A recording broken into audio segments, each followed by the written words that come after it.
యోహాను సువార్త 10వ అధ్యాయము 10వ వచనంలో జీవము కలుగుటకును అది సమృద్ధిగా కలుగుటకును నేను వచ్చితినని మీతో నిశ్చయముగా చెప్పుచున్నాను. దేవుడు ఈ వాక్యమును మన వినికిడిలో దీవించునుగాక. ఆమేన్. ప్రార్థన.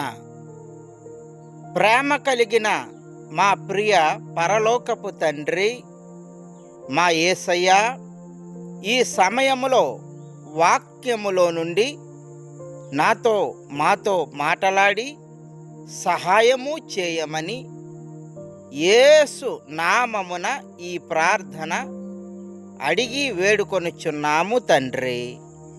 ఆమేన్.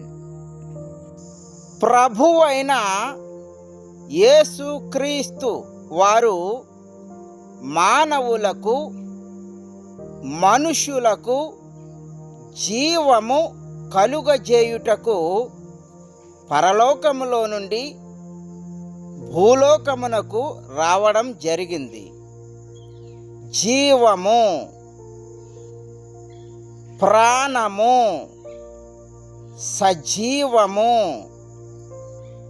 నిత్య జీవము, ఆత్మ సంబంధమైన జీవము, శాశ్వతమైన జీవము మానవులకు ఇవ్వడం యేసుక్రీస్తు వారికి సాధ్యము. దేవుడు ఈ మాటలు మన వినికిడిలో దీవించునుగాక. ఆమేన్.